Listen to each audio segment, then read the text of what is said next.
very, very beginning. This will go a lot further.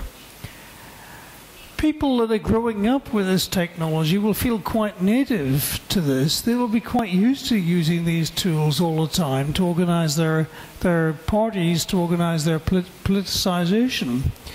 We won't have to think of inventing anything new for these people. They do it automatically. The young people today, anybody under 20, has grown up with this technology. They understand it. The world of politics will change. Politics is the next big thing to happen. It's what comes after the social networks, once people realize that social networks are actually quite good for politics. So it's one of the next big things on the net. Taking another aspect on socialization, and this was invented by, I came up with this idea in BT. I'm an IT guy, so by definition I have very limited social skills.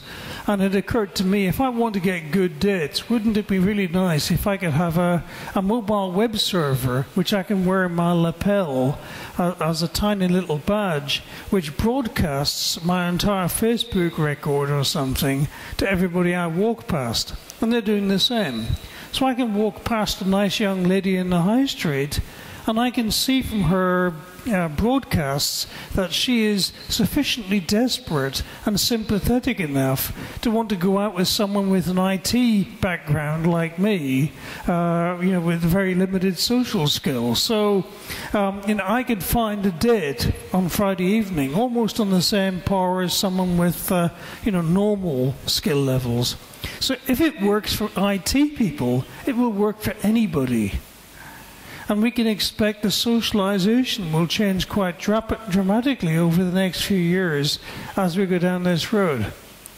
But of course, everybody is going to be broadcasting their stuff all the time. So you need to have some sort of digital bubble to filter out the stuff which is coming towards you, which isn't really all that relevant. You need shields around you to protect you from all of the 2 gigabits per second of marketing guano coming at you. You need to filter that out and get the relevant stuff for you personally. But it goes further. In augmented reality, you can create an avatar, but you don't always want to use an avatar. Sometimes you want to have a physical reality too. Now, I'm married. My wife puts makeup on every morning. She spends 15, 20, 30 minutes doing her makeup. And I thought, this is a complete waste of my wife's time. And then why does she spend so long? It'd be very easy using today's technology to provide electronic makeup, which is linked to the network, which uses self-organization and some simple chemistry to just take out a pot of L'Oreal number 9. She takes out a spoonful, slaps it all over her face, and the electronics tells the makeup which bits are covering her lips, so it goes to lipstick. The bits on her eyes become eyeshadow. The bits on her cheek become blusher and stuff. I'm not an expert on makeup, but you can see how this would work. Instead of spending half an hour, she would spend 3 or 4 seconds going like this all over her face, and then she will push a button on a digital mirror, and the makeup will instantaneously become exactly the same as the picture on the carton from L'Oreal or whoever makes this. So digital makeup's really quite versatile. And then you start seeing some problems with this, because my wife might want to change her appearance a few times a day according to where she is. So her makeup might change 3 or 4 times a day. My daughter's makeup, she's 17, she'll walk down the high street. She wants kaleidoscopic makeup. She wants video makeup, which is changing 15 frames a second, for no other reason than it annoys the grown-ups that she's walking past in the high street. The young people and the older people will use this in a very different way.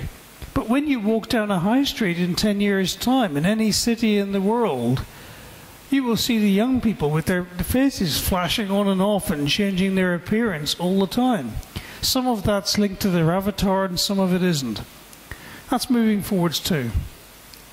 This brings us nicely. If we're seeing convergence between makeup and IT, what other kinds of convergence are we seeing too?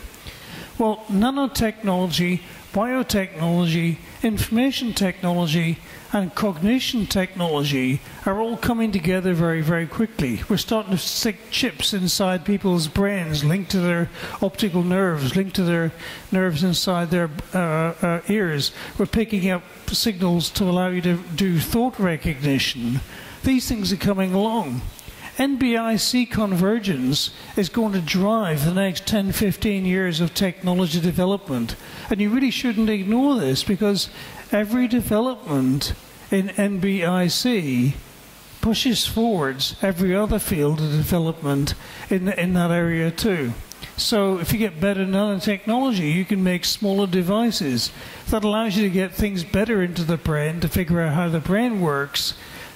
That gives you better insights to develop better AI. That AI can design smarter biotech, and then you get a full circle where it just keeps on accelerating until you reach the buffers. That's very interesting.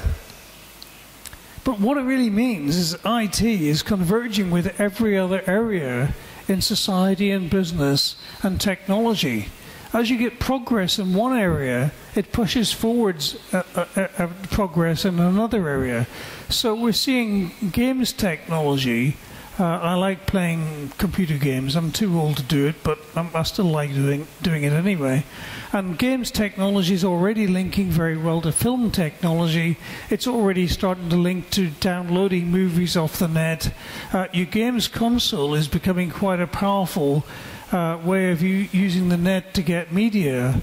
It's also a very, very powerful platform for manipulating graphics, which is going to be the basis for augmented reality. So we can see how the games technology industry will be central to the progress in the rest of IT. That's where it's going to go. It has to go that way. What will drive this is miniaturization. Now, the last month or so, we've seen some new gadgets coming onto the market. I'm very excited by these. You can now buy a full-blown, fairly powerful computer the same size as a USB stick. You know, memory stick that you plug into your laptop or something. An entire computer will fit inside that quite comfortably. Very powerful computer. Not a very cheap and nasty one, but quite a powerful one. That allows you to do very powerful computing without very much space. You can carry this in your pocket quite easily. It's much smaller than this. And this isn't very heavy, so a quarter of the size of this, you've got a very, very powerful computer. Another one allows you to plug the computing into the back of your television set and do what happened. Some of us in this audience are old enough to have experienced the early 1980s, where we had ZX Spectrums, where you could take this gadget out of the box and you could start writing your own programs. You can't do that on a modern PC unless you've got a computer science degree or something. But it's coming back. We're going to get a new generation now of young kids who write their own programs and start to understand how these things work, who haven't been through the indoctrination and brain damagement of a computer science degree. And I do think that's brain damagement. I don't think that's an exaggeration. That miniaturization continues until you get lots more gadgets all over the environment, and you start getting data networks caused by combinations of lots of different things, such as things that store information, sensor units, processors, and communicators. These will be all over the environment, all linking together, all organizing themselves into very, very powerful IT platforms. So what can you do with that? Well, you make digital air. Every pixel in the airspace around you suddenly becomes intelligent. As you walk through it, messages get delivered to you. As you look in a particular direction, you see an augmented reality overlay on a building, which makes it look like what you wanted to see rather than what somebody else would rather it look like. You can see different images of the same physical environment. Digital air is a very, very powerful marketing environment which allows you to take the same geographic space, the same building, and present it to every single person walking through it in a different way.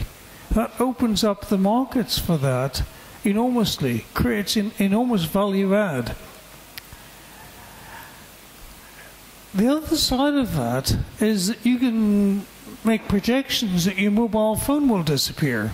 We've already heard today talks about the Apple iPads being the platform of choice for delivering information. Well, yes, it is today. In a couple of years' time, I wouldn't make a bet on that. In a couple of years' time, when you've got a video visor with a full high-definition overlay projecting straight onto your retina, why on earth would you want an iPad?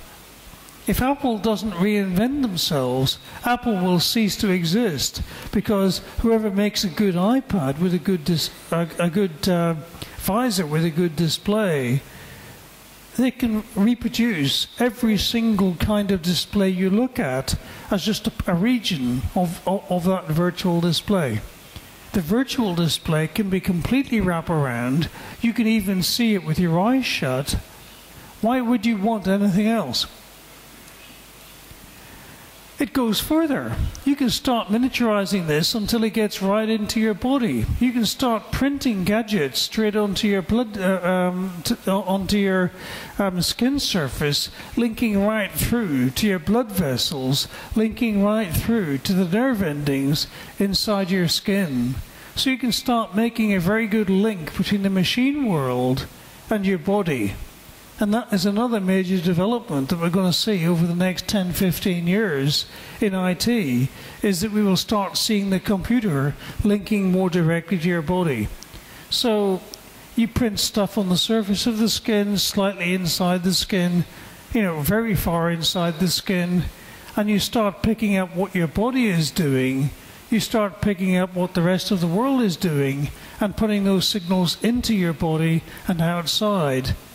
One of the things you can do with that is you can start recording sensations.